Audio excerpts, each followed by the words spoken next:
Coming up on this bonus episode of the podcast, we look at the rules of pesäpallo, how to bat, how to advance around the bases, how to field, and all the equipment that you need.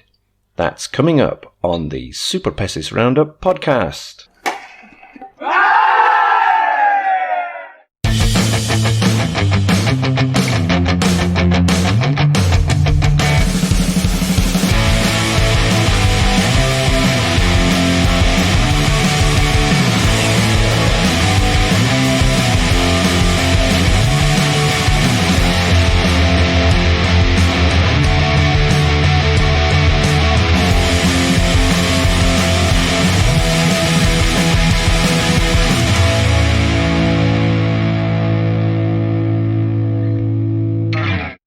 Hello, and welcome to a special bonus episode of the Superpesis Roundup podcast. I'm your host, Ian Alba, and joining me is Mikko Pirhonen. Mikko, how's it going? You all right? Yeah, I'm good. Safe and healthy, and hopefully everybody else is too. Fantastic. Well, this show is a special bonus episode, looking really at the rules of the game, what you need to play. There's a lot of very short videos out there on the internet or bits and bobs you can find, but they don't really look at the kind of nuances of the game, or, oh, that's a bit like cricket, or that's a bit like baseball, or that's nothing like anything I've ever seen before. So really this podcast is to help people who are new to the game or trying to understand it a little better to actually get that insight. So, first of all, Mikko, I wanted to talk about the equipment. It's a bat and ball sport, so you need a bat and you need a ball. Yeah. But the bat looks like a baseball bat, but it's quite different, isn't it? It is a lot different. I mean, when the bat that we use the most, it's made. Basically, the main element is carbon fiber, and it's highly developed technological piece of equipment, to be honest. And a lot of resources have been put into the development of the bat, and the ball. It's also different. It's a lot softer than, for example, baseball. Especially, but even with the cricket ball, but the technology behind the ball of making pesäpallo is it has basically come from the same principles that you make the baseball and the cricket ball with, and the technology in that is not it's not the most advanced, I would say, compared to the bat, at least. The bat itself, I know you mentioned previously, it's not the same size as like a standard American baseball bat. It's much longer. Is that right? It is a bit longer, yeah, or actually substantially longer. The maximum is 1 meter for the length of the bat, and that's what we use in the highest leagues for men, at least, and the women use the 1 meter bat also, but it's a little bit lighter, and the weight of the bat, I'm talking in kilograms now, but it's 600 grams more or less. That is what the men are playing with, and even if you add or take out, for example, 20 grams, it's a huge difference. And there's also different kinds of flexibilities for the bat, but it has to go through a certain kind of regulation process, so that like in any other sport where you had different flexibilities and different weights, different kinds of players can choose different kinds of equipment, basically. But the women's bat we're taking maybe 60 grams out of the bat, which doesn't sound like a lot, but it is a huge difference in when we're talking about light equipment. And going back to the ball as well, when I've been watching games, you often see the pitcher bouncing the ball. If you're never going to see somebody bouncing a cricket ball or a baseball like that. So it's obviously got that little bit of extra spring to it. Because I always found that quite interesting as well. It is, and in turn, it also changes the whole way the game is being played. For example, because the ball bounces, you can hit different kinds of hits where you can use it to your advantage, for example. And it's also quite light, and it's like it doesn't. But I would say that the most important factor of the ball nowadays is that its durability. Even though the equipment is technologically advanced, like I mentioned in the previous podcast, is that the ball actually is pretty much useless after 100 hits or so, maybe even less. It can be sometimes 50 hits, and after that it loses those kind of things that you mentioned. But yeah, okay, that's the most important thing about the ball. So, other than the bat and the ball, there's the glove, the mitt that fielders use, and the helmet as well. We'll talk a little bit about the mitt first of all. It looks very similar to a baseball mitt. So, like you'd see somebody in say like the infield or the outfield. In cricket, there's no equivalent. The fielders just use their bare hands to catch the ball, and in fact, if they don't catch it in their hands, it's not considered being caught. But the mitt itself, do you have to catch it in the mitt for it to be caught? First of all, as a rule, either on the mitt or the glove, or with your bare hand. That's also it is okay. So you can catch it with your bare hand. Okay. Yeah. The rule is that it is determined to be a catch if the ball drops when you're about to throw it. If it drops in the middle of the throwing movement, after the throwing movement has begun, and then it's ruled a catch. Okay. So the glove, it's a bit like the baseball glove. Is that right? It is. Without knowing the actual details of the history, I would say that is where it has come from the baseball. But it has changed substantially throughout the years. I mean, when you hold the glove in your hand, it's your whole hand, your wrist, and your hand is in a different position than if you would put a baseball glove on. And okay, but it is different, and it offers way more protection, and the wrist part of your hand is supported a lot better than with a baseball glove. And but it's made of leather mostly, and it has a lot of similarities to a baseball glove. That's true. The final piece of equipment that I mentioned that I want to really talk about is the helmet. Now, it looks like nothing I've ever seen before. You know, you get helmets in cricket with like a face grill. Obviously, the ball's being bowled at somebody. In baseball, it's like a cap, but it's got a protector on the side because the pitch is coming in from the side, for example. But in pesäpallo, it looks like nothing I've ever seen before. Yes, it's quite light for starters. It's made of plastic, and it's quite light to wear, but it's also been designed in a way that it can absorb the hits that come. Like, that's the basic idea of the helmet anyway.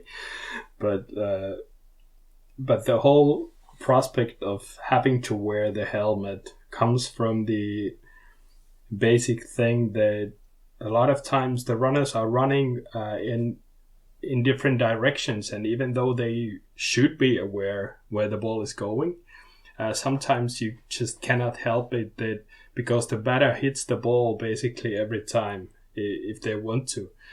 The hits can go anywhere on the field, and the ball can come either from a bat or, for example, from a throw, and hit the runner on the head.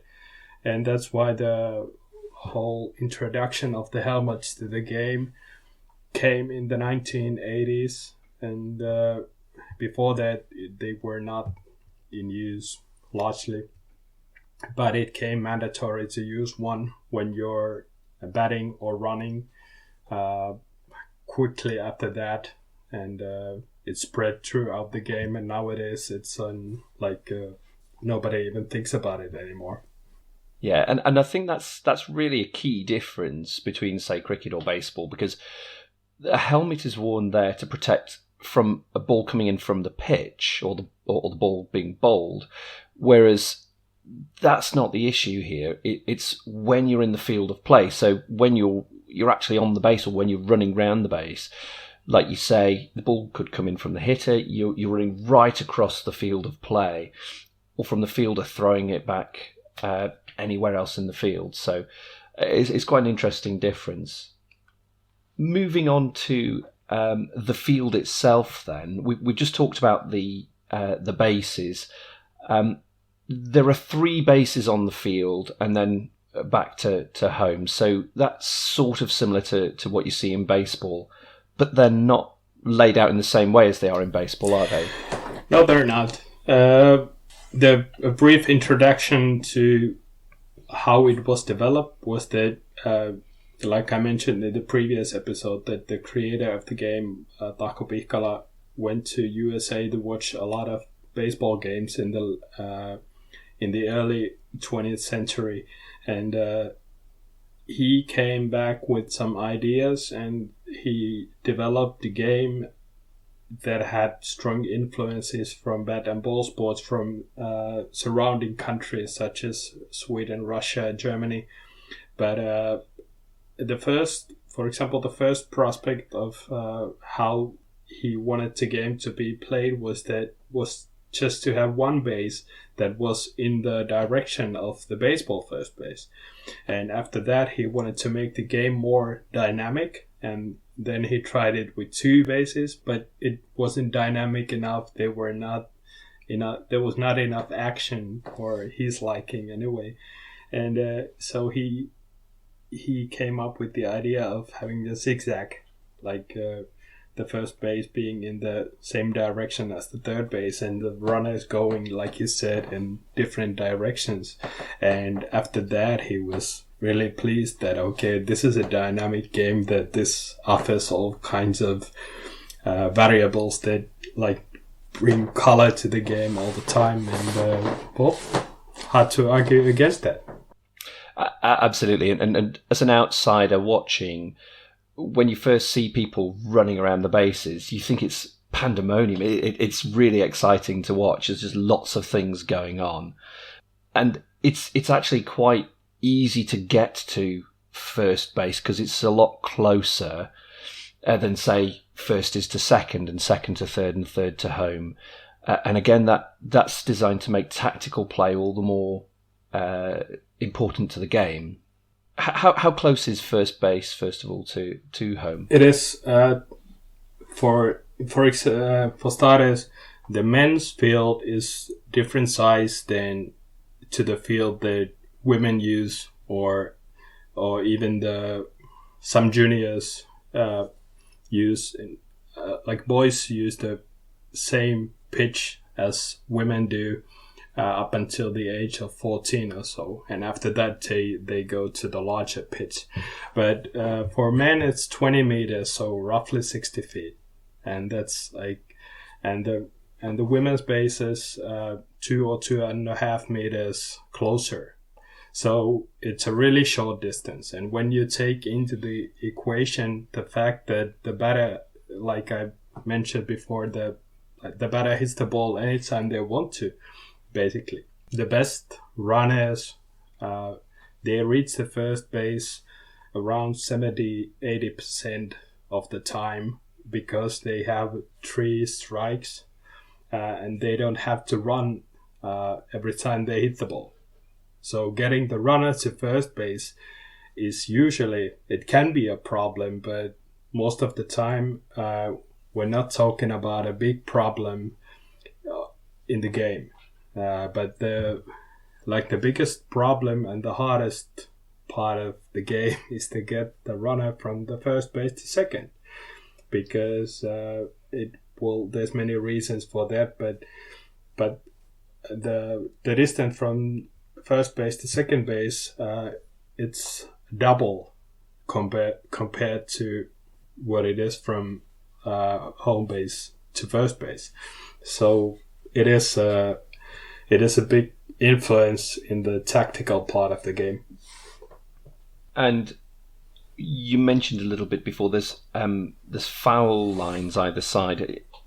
So if the ball goes outside of that area without touching the ground, it doesn't count as a fair hit that somebody can advance around the bases on, does it? That's exactly true. And the main difference is also that if your third strike is a foul ball, you're out. The batter is out, and the runners are brought back to the base where they started from.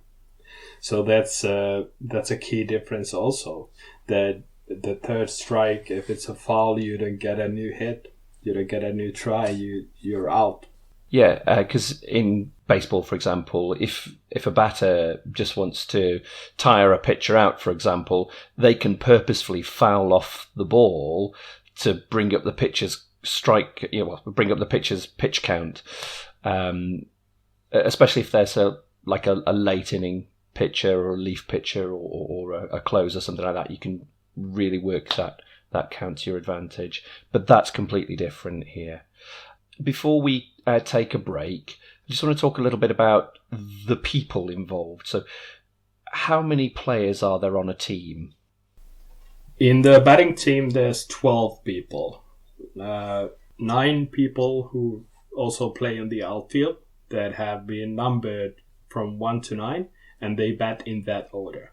The batting team also has 3 chokers that you can use in any situation during your inning. You can use all 3 chokers, at least for now, and in every inning. And they don't take anybody's place in the batting order or in the batting lineup. So basically you have different roles there. And on the outfield you have 9 players. Okay. And alongside those players, there's a manager or game manager. In fact, I think you're allowed up to 2. Is that right? Yes, you're allowed, and that's what basically every team is using. And the role of the manager or the head coach in the game, it's enormous. Whether or not we as coaches want it or not, but because you're using the signal fan that we mentioned in the previous podcast, but you're giving all the signals, and you're or not all of them, but a lot of them. You are a part of the decision-making process all the time, and because the signal can change, and it often changes from in between strikes. So you have to be able to read the game, and essentially it is about anticipation and the way, like in any other sport, any good coach, they have a game plan, they have the idea of how they want the game to be played. But in pesäpallo, you are taking part of the process a lot more than even in baseball. But especially, for example, from the games that I watch closely, it's a lot closer to American football than the European version. That you're almost a play caller, like you have in the like American football. That's not far from it. Like you are an essential part of the game, and that's also an interesting dynamic. Well, I watched one of the videos that you put out on your YouTube channel about the Signal fan. And after having watched that, I went back and looked at some of the games from last year, and I was watching the manager really, really closely with the fan. I was thinking, yeah, I can see where they're holding it high, they're holding it low, they're sort of holding it close to them, pointing away, and all these things. And I'd never really paid that much attention before. But it's really, really interesting dynamic to the game, and it's something we'll definitely cover in a lot more detail in a different podcast another time. Yeah. Okay, well, I think that's going to wrap it up for the first break. Join us after the break and we'll talk about the offensive inning, so batting and moving around the bases.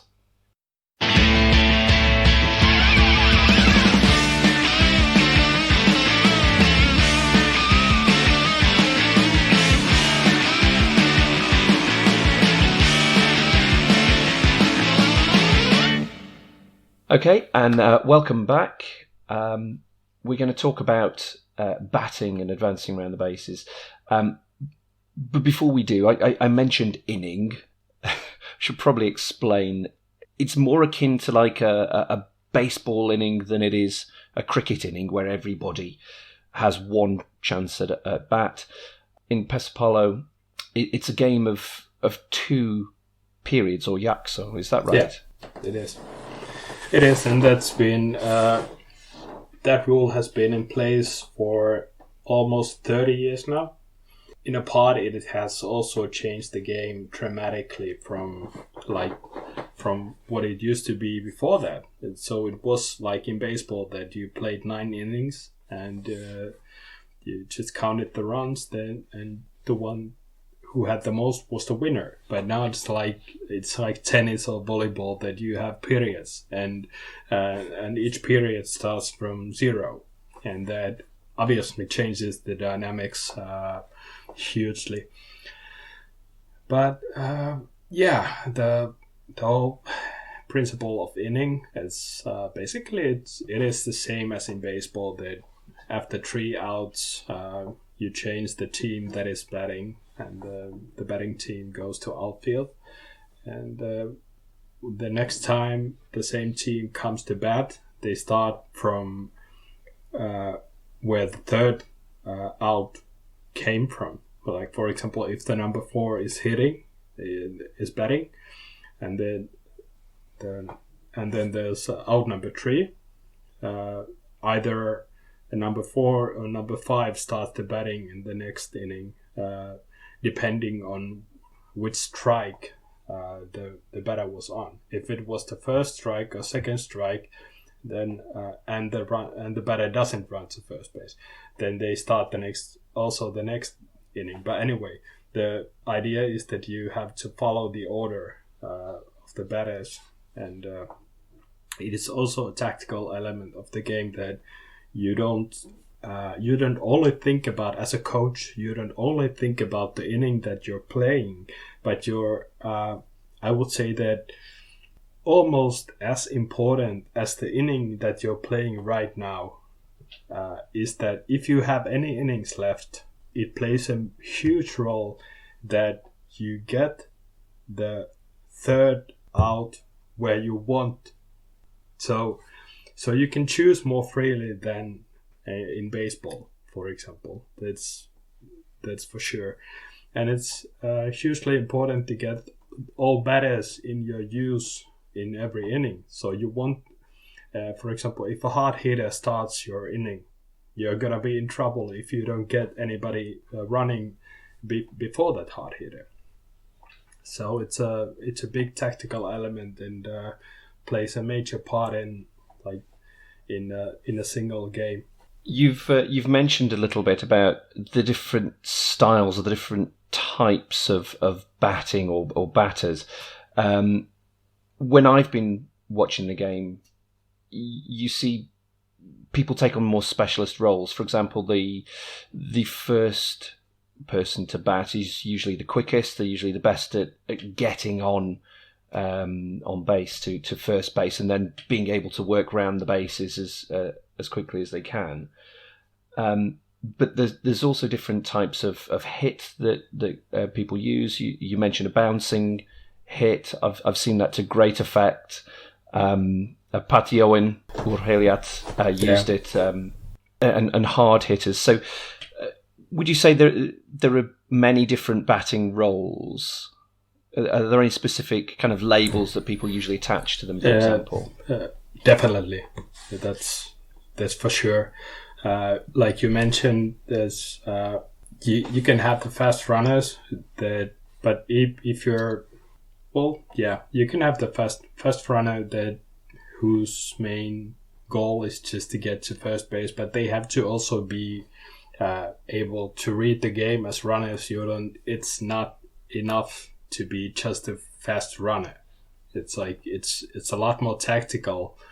Even the running is a lot more tactical than, for example, in baseball. And because you don't have like designated runners, and you cannot change the runner in the first base or anything like that, it's a tactical role, even though you have to have those quick feet that take you forward.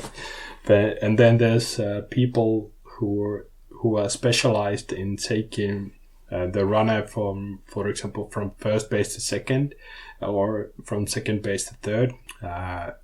That is, just as a quick anecdote, that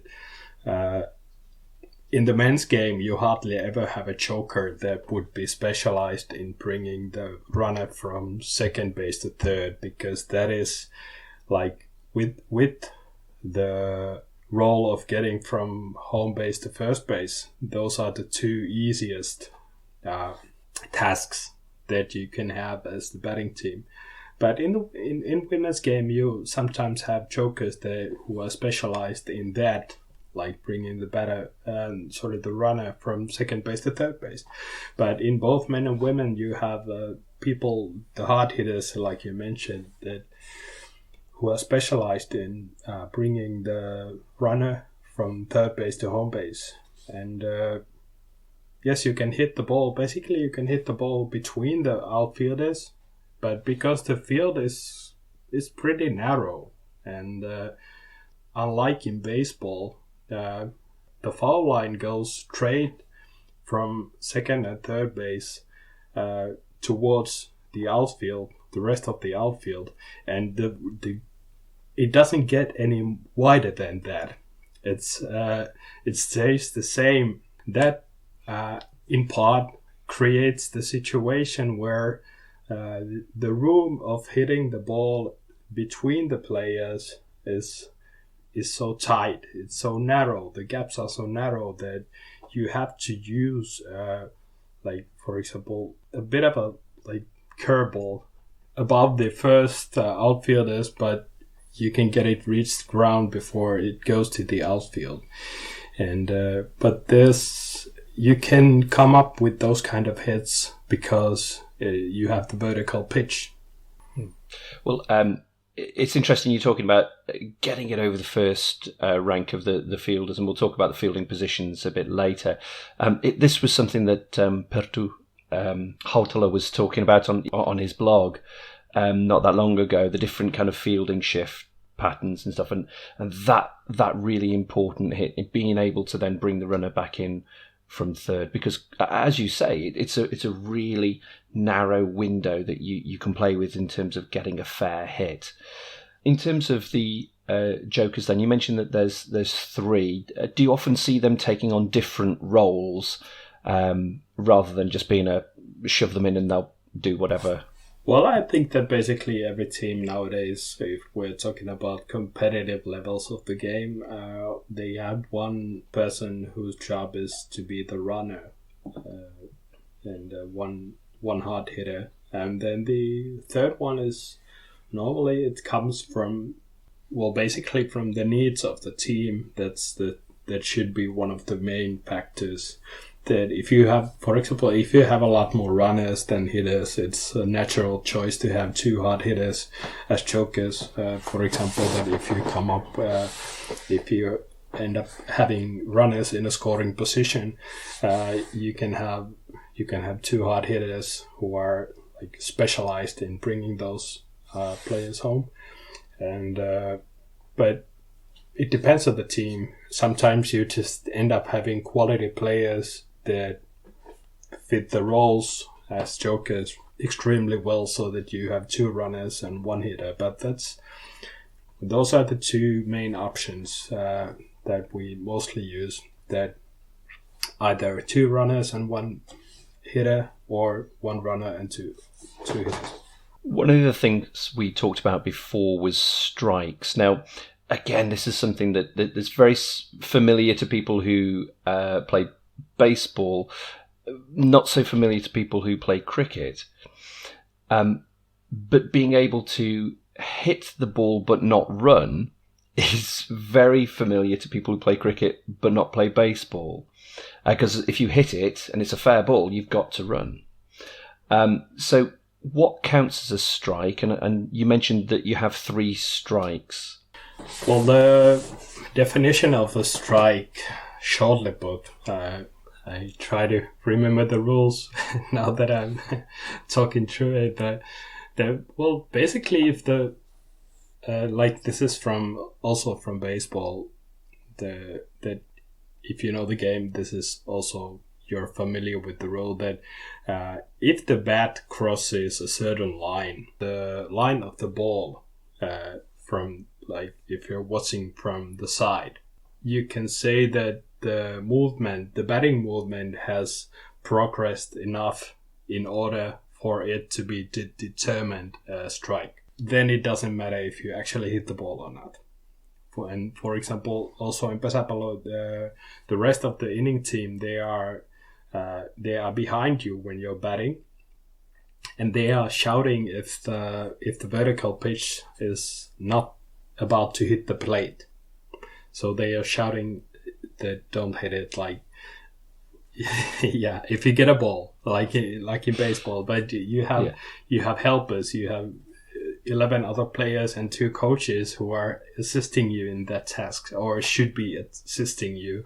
But sometimes it just mixes it up a lot more. But even though if somebody would shout that it's a ball, like batter, but if your batting movement has progressed through, like, enough, like I mentioned before, if it has gone forward enough that it crosses the line of the ball watching from the side, then it is determined ahead. Or if the ball, just like in baseball, that if it's a fair pitch, and if nobody hits the ball, if it strikes, it has to hit the plate, and there are other factors that have to come into play. But for example, shortly put, if the batter doesn't hit, if they don't even try to hit the ball and the pitch comes down and hits the plate, there's a big possibility that it's ruled a strike. And you mentioned ball or vara. So that's where the ball doesn't land on the plate, because it's very important to land on the plate for it to be a fair hit. So if it's not going to land on it, the batter can just leave it. Very much like if it's a ball in baseball, it's outside the strike zone. Very similar to baseball. If there are a certain number of vara pitches, the batter can walk or runners can advance. But that part of the game is slightly different, because a batter can advance just after 1 vara if there's nobody on base. Is that right? Exactly, and that's a major difference. And just like you said, the batter will advance. They don't have to, but they can advance to first base even when it's just 1 batter. But after you have runners on bases, doesn't matter if it's one runner or multiple runners, or doesn't matter what base they are on. It takes two varas. It takes two balls for the most advanced runner to get a walk to the next base. Only the most advanced runner gets the walk. It plays a major part because it's quite easy to hit the plate.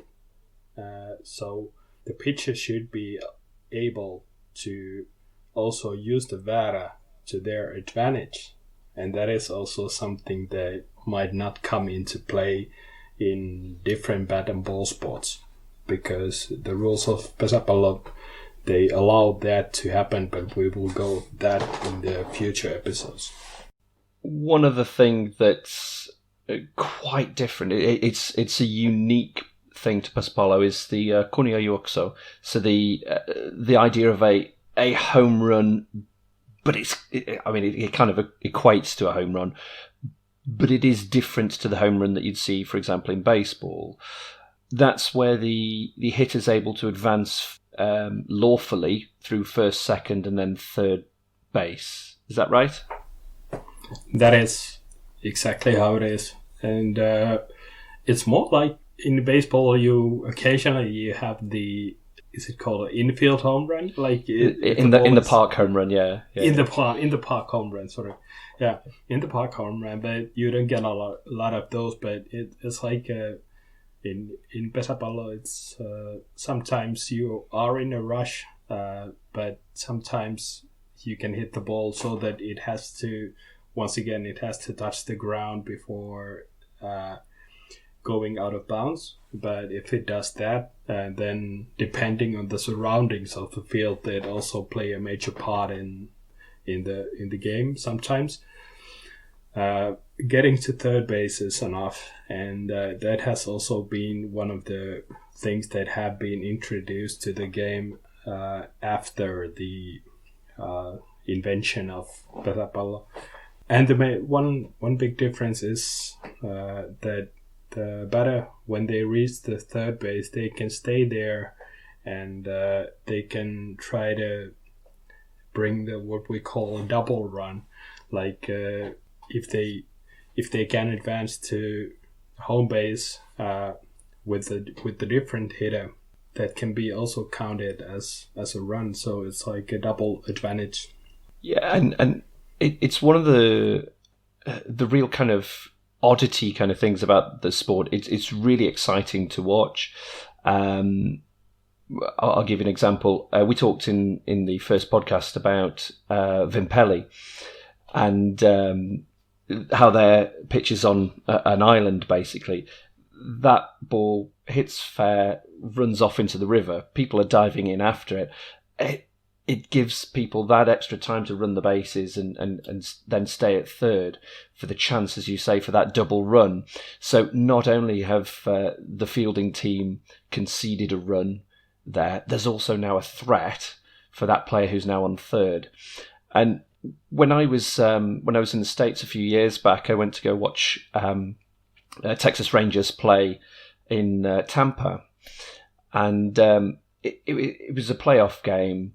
Texas won the game just purely on home runs, and it was quite fun to watch them hit home runs. But in terms of excitement, it didn't compare to the Tampa team, who they managed to manufacture what in baseball they call small ball runs. It's basically where you're hitting and running around the bases rather than going for the long ball, going for the home run. And that's that kind of frantic atmosphere that I see in pesäpallo games that is really exciting. And in fact, that's the only way that you score runs in pesäpallo, through that kind of really frantic running through the field. Well, that's... Yes, sorry to interrupt that, but you're exactly right that running plays a huge role in pesäpallo. Up until the point that if you don't have the necessary amount of ability of running, let's just put it that way, you're not that much useful nowadays as a member of the batting team. They don't have a lot of people. You have to be super efficient batter in order to be in the lineup without any skills regarding running. That plays a major part, but we will also go into that later. But yes, it's in pesäpallo, that's like everything comes from the threat of that the speed of the runner creates, and it's like everything has been measured. That how long does it take for the runner to reach the next base, and what kind of a hit is enough for that to happen, and how much time. And in like if we reverse that, the basic thing when we're talking about the positioning on the outfield, one of the key factors, one of the major factors, actually one of the determining factors, is that you have the same time window, that you know how much time you have for a certain kind of hit in order to make a out to the next base. And so it starts with running, basically the whole thinking of the game, that with the players positioning, that they know that how much time they have. And sometimes you just have to, like, even if you make a 100% performance on the outfield, for example, sometimes you just have to hold your hands up and say that, okay, the runner won this. That they sometimes, for example, they can, for tactical reasons or purely physiological reasons, the runner just advances to the next base quicker than was anticipated, and then they have to adjust to that. But it plays a major role, and also the different kinds of fields. Like we were talking about the surroundings, and you mentioned Pimpeli, and it's like I've been in the river more times than I would have ever wanted to be, but it's like it just creates. Let's just say that after the years, it just creates fun memories. But it's not when you go in there and you forget your spare shoes to home, and you have to go to the river in the first inning. It's not fun then. One of the things that we touched on in the first podcast was the idea of a catch. I wanted to talk a little bit more about that in terms of the rules. We mentioned before that an inning consists of 3 outs for the batting team, 3 outs, and then they have to swap over, and the fielding team then takes their place at bat. Being caught doesn't mean that the batter or any of the runners are out for the purposes of one of those 3 outs, does it? No, it doesn't. Yeah, and well, once again, when the game was in its development phase, the father of the game, Lauri Pihkala, he just realized really quickly that if we play with these rules, if we play with the vertical pitch, and if we play with this kind of outfield, you have to make the rule of the catch a little less damaging for the batting team. Otherwise, the innings would be like 5 minutes long in maximum, as a maximum. But it's like he came up with the term wounded, and well, shortly put, like I mentioned in the previous episode, that this is something that for example, I remember from the end of last year when I went to coach the Bangladesh national teams who were basically policemen and policewomen who were playing softball and baseball as their other sports, and also cricket, that is obviously enormous in those regions.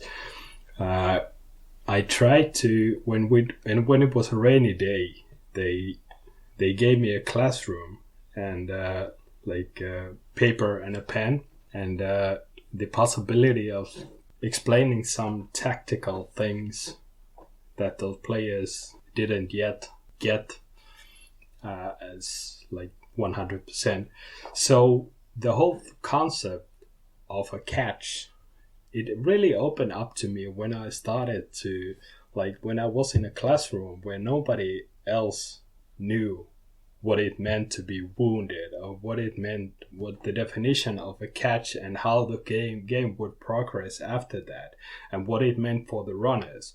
And when I tried to open that up, I literally ended up having a 2-hour lecture for those national teams about just, we were talking about having a copy or a catch, like, in different scenarios, and how it does affect the game and so on. But as a main rule, the definition of a catch is that you can hold the ball either in your glove or with your hand, with your bare hand, like in cricket, long enough so that when you start the throwing motion, if you have already started the motion, and if the ball drops then it's the catch has already been made. That if you drop the ball when you're throwing, then it is a catch. But what it does to the game is that, like I mentioned in the previous episode, that at the moment of the catch, when the outfielder gets the ball straight from the air, all of the runners and the batter, they have to be on some base, or they are not safe. They cannot just come back after that, and that is a major difference also. Like if you bat the ball, you don't, even if your instinct is telling you to run, if you have been playing like, once again, baseball before, your instinct might tell you to run or at least leave home base, but that is the furthest thing, that is the last thing you need to do. Like in pesäpallo, especially if there's a runner on first base, that's like, you have to really read the situation, that is it a wise choice in this scenario or not. And like I mentioned, it's like, it would be easily a 2-hour episode if we would talk about the different scenarios where that could happen, on which base you have runners. Is it the first strike, second strike, or third strike? That's like, those are hugely different scenarios. And like I mentioned, I just really realized it when I was like in that kind of situation, trying to explain it. But we will go into that later on. Of course. I mean, the rule itself, and you mentioned it there really, it is basically, if a runner or the batter who's committed now as a runner is not safe, they're not in the field of play of a base, they're not safe on their base, and the ball is caught, they're removed from the field of play, but they don't necessarily count as an out. Now, it took me a really long time to understand what was going on there, because the players still have to keep running to the base that they're going to, because they could still be out. Is that right? They can. If the outfield team is able to throw the ball into the base where the runner is going after they are not safe. Like, for example, if you're a second base runner and you're like a couple of steps away from the base, and you don't get back to the base before somebody catches the ball, your only option is to advance to third base. If you can advance to third base before the outfield team is able to bring the ball there, throw the ball there, and somebody is holding it, like having possession of the ball at the third base, if they are able to do that, you are out as a runner. But if they are not able to do that, if the runner reaches third base before the ball is in somebody's possession in that base, then they are just wounded and taken out of play. But it's like, there's no out, and that is a major difference. Okay, well, like you say, we'll really dive into some of those tactics and things in little tidbits in future episodes. But I think that just generally covers the batting side of it for now. So we'll take another short break, before we come back and talk about the fielding, the other side of the inning.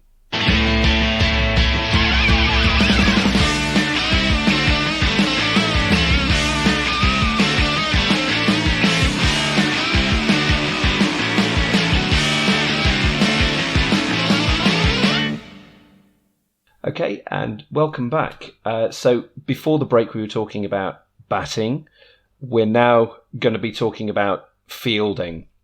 Now, Mikko, you mentioned before that there are 9 players in a defensive team. There are 9 positions. There's obviously the pitcher, the lukari, yeah? Yeah. And we'll talk about that specific role in a moment. But could you talk us through some of the other fielding positions that there are? Well, there's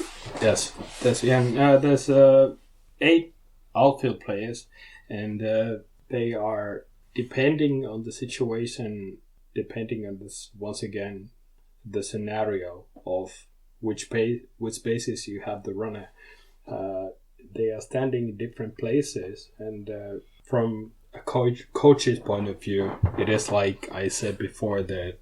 It is all about the time window that you have in your disposal, that how much, where you can stand on the field. But basically, long story short, some players are closer to home base and they have to catch the hard hits, and they have to have really good reactions and balance and ability to throw the ball fast.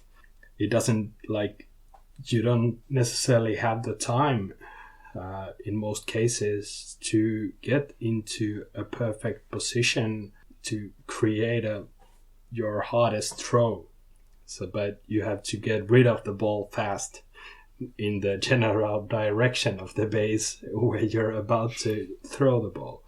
Sometimes you see that also in baseball, for example, that the runner is going to first base and the outfielders come all kinds of acrobatics before they are able to release the ball, and that's how people playing close to home base, they have to have that kind of skills. And then there are players who are mostly they are somewhere on the second and third base line. That is one determining factor of the outfield, but they have different roles too. But those are players who have to also, nowadays they have to have a high level of athleticism and also the ability of getting the ball fast out of their hands, but they also have to have the throwing arm to throw it quite hard. Now the distances go a little bit longer than in the first cases that I mentioned. And then you have 2 outfielders, and that's you have to have a good throwing arm. That's usually, I say usually, not all the time, but usually that's a determining factor. But you have to be able to make, I would say that is a position that is close to being a defender in football, for example. From a personal point of view, I was playing there as a koppari on outfield, and for me it was more okay, sometimes you had to make big plays. That, for example, you had to throw the ball almost 100 meters to the home base before the runner gets there. But that also only happens occasionally. And nowadays, especially the role of throwing arm as an outfielder has actually reduced a little bit.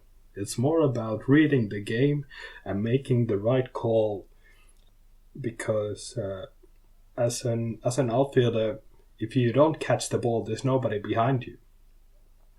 And in the worst case, we're talking about 4 runs, because there's no wall behind you or anything. And in most cases, there's nobody that would be able to get behind you like the other outfielder usually tries to. So sometimes you have to, in a split of a second, you have to come up with the correct decision that are you going for the ball with high risk, for example, or do you just accept that okay, this is gonna be one run, for example, but I'm not gonna let the ball go past me. But that's there's a lot of those kind of things in every role.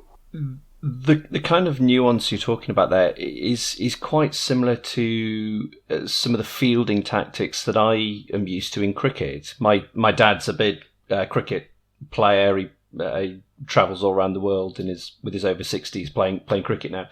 And I used to play when I was a lot younger as well.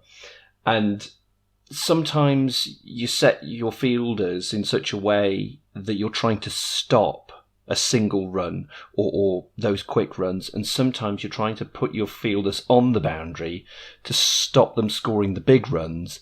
And yes, you're going to give up a run or two, but at least you're going to stop them getting the boundaries and racking up the score. And the nuances you're talking about there seem to translate, because like you say, yes, sometimes, okay, you'll give up a run, but that's more important than potentially giving up the 4 runs and then leaving that runner, or batter then turned runner, on third base for the potential of another run as well. Exactly. That plays a major part in creating the tactics for any level team, but especially in the highest levels, because when you know that the basics of your outfielding are good enough that you can handle the situation where the other team has runners in scoring position. You don't want that, obviously, but you can handle that. If you're good in those kind of situations, if you can create your defense strong enough to be able to handle that, you can, so to say, you can live with that. But if the other team hits the ball to the side of the field, it is, for example, the second or the third base player, they are in a similar situation a lot of the time that when I was talking about the outfielders, that there's nobody behind them. There's nobody able to get behind them. And their job number one is to get somebody part of the glove behind the ball so that it doesn't go past them. Because if it does, then all your basics, you can throw them in the bin. I mean, you can throw them in the trash bin, and there's like, you don't have anything left in your defense if you cannot stop the balls, for example, on the bases or on the outfield. And there's a significant amount of stress that comes from that particular scenario, because it's easy to direct your hit to the sides of the field towards one outfielder, and there's basically no one else who has the possibility of getting to the ball. So the whole dynamics of the game are based on the fact that the individual level is high enough for the outfield to be able to stop the balls on the sides of the field or on the outfield. And after that, you can come up with more highly tactical nuances of the game. But all of the outfield and their positioning is always, it is related to the amount of threat that the runners pose on the bases and what the scoreboard says. Because if you're up 6-0, and if you know that your defense is good, you can occasionally accept that they can get the runner to the next base a little bit easier, and like you said, stand a little bit more to the sides of the field. And rather than to risk opening up some space on your defense, and if the ball slips through, suddenly it can be 6-1, 6-2, it can be even 6-4, like in 5 seconds. And that changes the dynamic of the game once again hugely. And this is not this is not a big piece of information for anybody who's interested in baseball. Like, you know that everything can change in a split of a second. But it's especially important in pesäpallo because in every scenario you always have the threat of a home run quite highly. Like, it is present all the time. So you have to play against that. When I was growing up and playing cricket, we were always told to back up a fielder. And by that I mean, if somebody's fielding quite close, always stand some way behind them when the ball's coming, just in case the ball passes them, to stop it going further for a boundary. In cricket, that would be 4 runs, for example. And again, it's that kind of thing. Like you say, on second or third base, there isn't usually somebody there unless you've set your outfield in a very odd way, leaving big gaps here and there. You've got to have that kind of flexibility as outfielders to try and cover that space if the ball does go past, to try and stop those runs. One other thing that I wanted to talk about in terms of fielding was fielding positions. Now, in baseball, there are defensive shifts, so you do see outfielders kind of slightly closer or slightly to the left or to the right of where their positions would be. But in pesäpallo, it's very different. You can have, and I'll use an example. If you've got a runner on first, I've seen 2 or 3 fielders close to first base expecting the ball to come their way so they can throw it to second base, because that's where they think, well, quite rightly, the runner's going to have the most time to get to second base. The fielding positions look very, very flexible, and I think that's something you touched on before, and it does remind me of fielding in cricket. You know, there's a whole host of names in cricket for different fielding positions. Most of them sound really weird to people who don't know the game, like cow corner, silly point, mid-on, all really bizarre things. But if you put that kind of brain, like a cricket fielding brain in, and go, okay, well, it's not about holding a position on the field, it's about fulfilling a role on the field. What role are you trying to cover?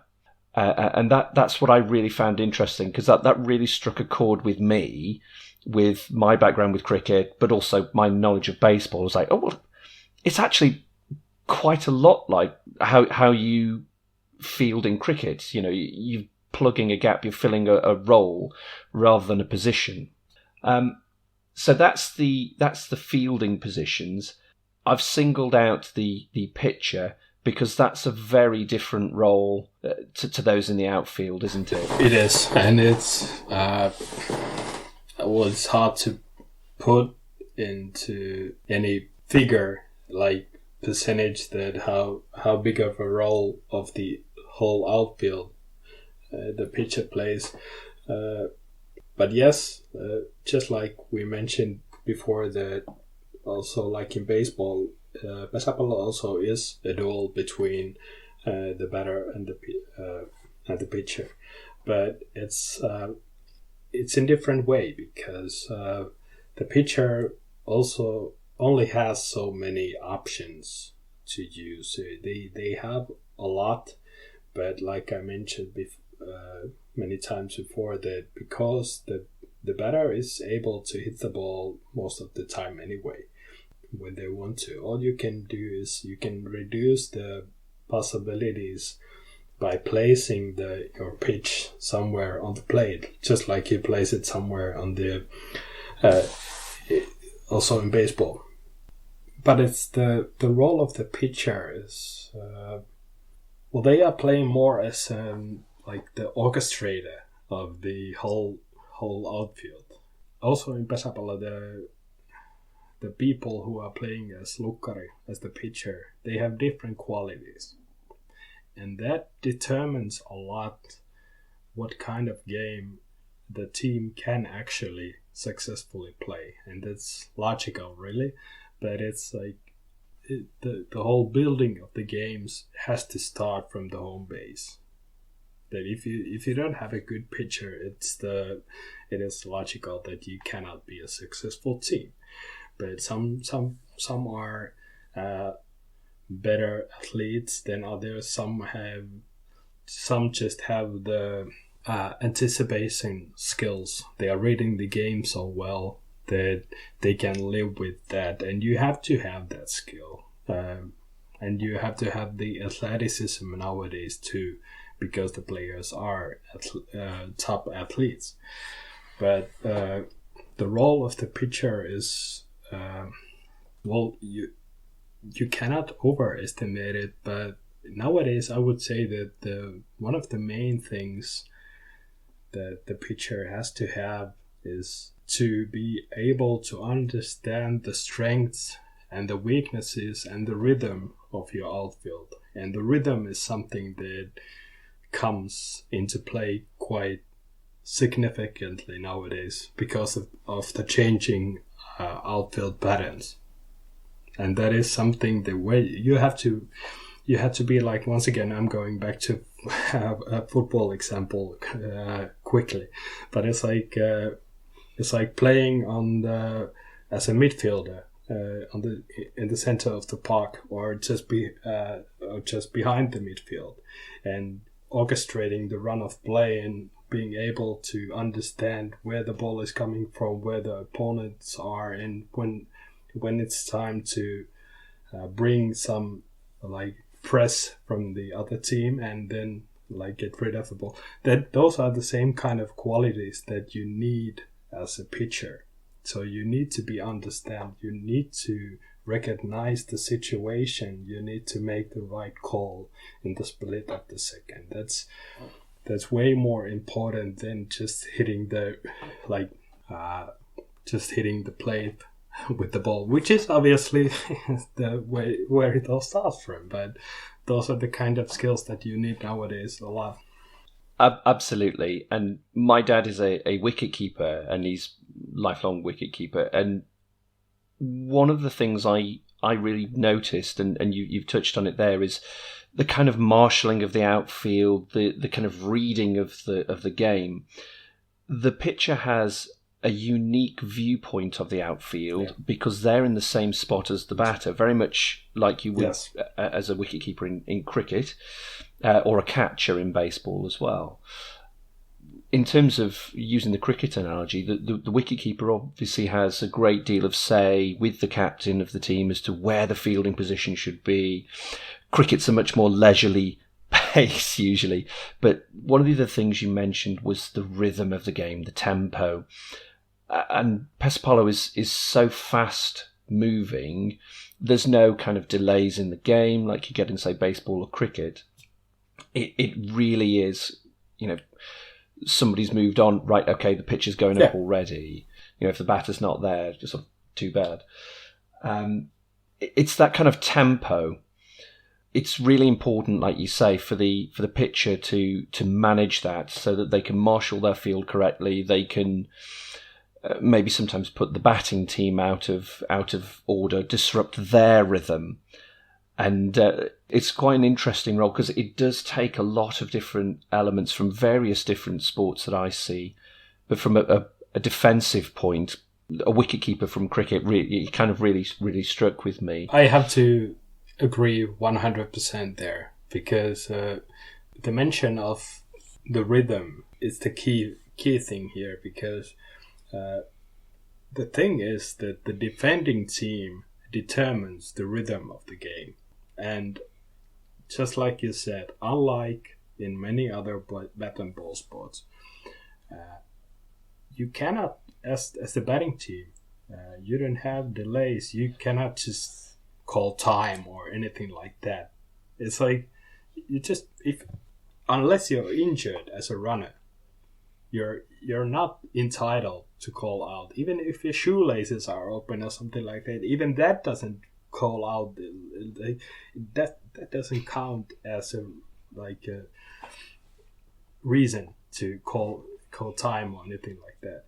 so that the defending team, they can determine the outfield team. They can determine the tempo of the game. They can dictate that, and they can use it to their advantage in many situations. For example, if you want the runners, if they have been running a lot, it obviously reduces their capacity as a runner. So you want to get them running fast again. So you need to bring the ball fast to the home base and get the ball up in the air and like play the game fast.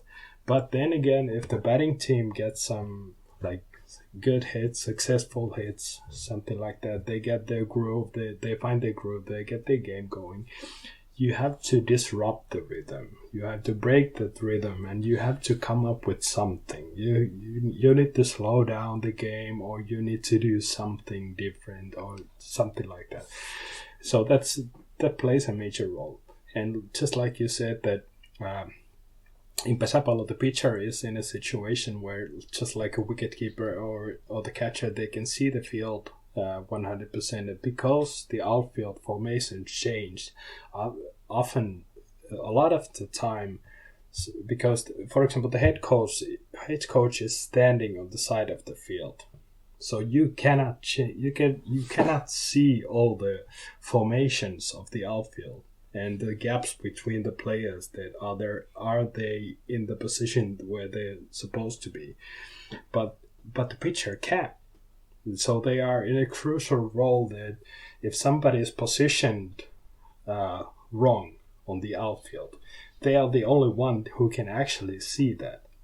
So they carry a lot of responsibility from other things than just pitching, basically. Now, the technical aspect of pitching, you touched on it before. It's a vertical pitch, as we've said previously, and it's got to then come down and land on the plate for it to be a fair pitch. How high does it have to go? Okay, let's go to that first. 1 meter above the head of the pitcher. That is one of the requirements that it takes for it to be a fair pitch. In chronological order, and I hope that there's no umpires listening to this. I try to be the brain of the coach, that I try to come up with the right things. But the key elements of what it makes to be a fair pitch, a good pitch, is that between each batter, the pitcher has to throw the ball into some base other than the home base.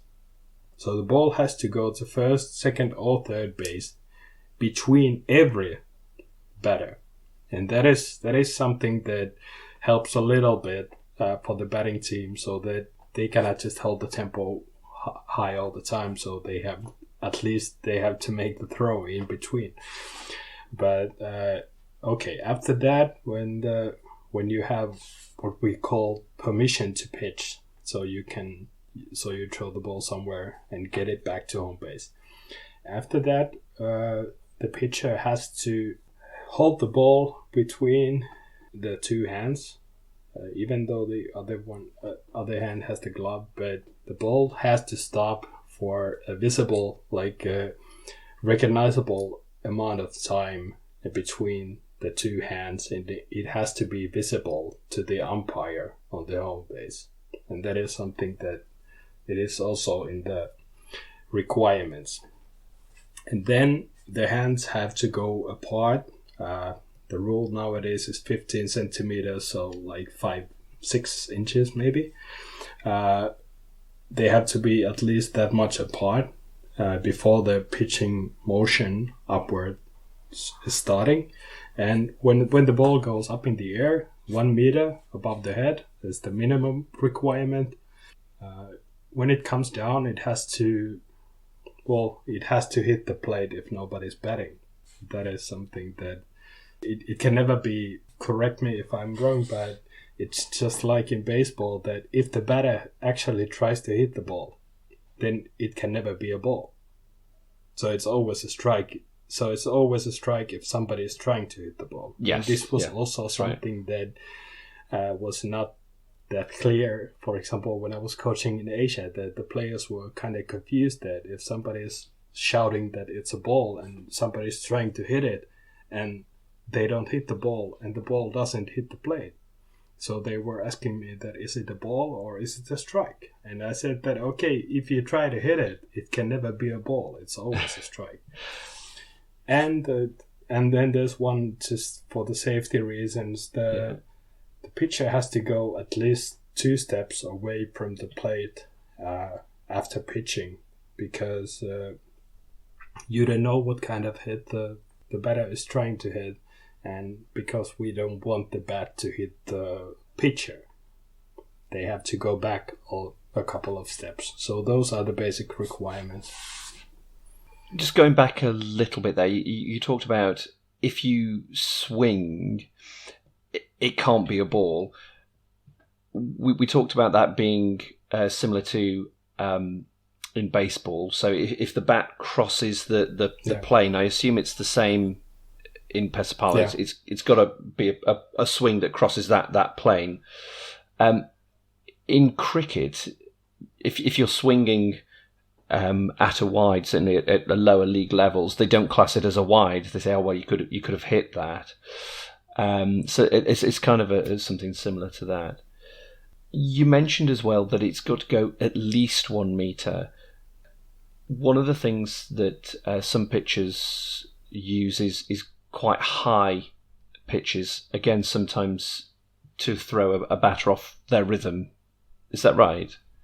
That is one of the key weapons that you can have as a pitcher, that if you can throw the pitch, if you can throw it high and the accuracy of the pitch is high enough, and so that you can hit the plate most of the time, that is a very useful, like you said, in disrupting the rhythm of the batter, because we normally takes 3 steps before batting. So that in turn creates some energy that we then use while we're batting. And if you can disrupt the rhythm of those steps, it can be a big advantage to the outfield. And it also is, one thing is that it makes hitting the ball in the exact spot that you want to, like in terms of the time window of hitting the ball in the best possible way, it reduces once again significantly, because it's like basic laws of the physics that if you throw it high enough, the velocity of the ball is higher when it comes down, so it becomes harder to hit the ball. And that's when sometimes, especially in the men's game, the runners usually they hit the ball so that the bat is in a vertical position rather than being in a horizontal position. And that is because basically you create more time for yourself. The time window once again it increases. Then putting the bat in a vertical position also creates the possibility that a bad contact to the ball can be actually a good thing for you, because you might not know where the ball is going, but then again, if you don't know where the ball is going, the outfield definitely doesn't know where it's going. And it doesn't happen if the ball is in a horizontal position. But those are nuances. But yeah, high pitch is, for those reasons, it's a very good weapon to use. Well, I think that pretty much covers a general overview of the game. Yeah. I want to thank, as ever, my co-host, Mikko Pirhonen. Thank you very much for talking us through the game. Thank you, yeah. And I think that's going to be it for this bonus podcast. If anybody wants to follow us, then we're on at Superpesis R on Twitter, and the blog address is superpesisroundup.blogspot.com. Until next time, we'll see you soon. My pleasure, yeah.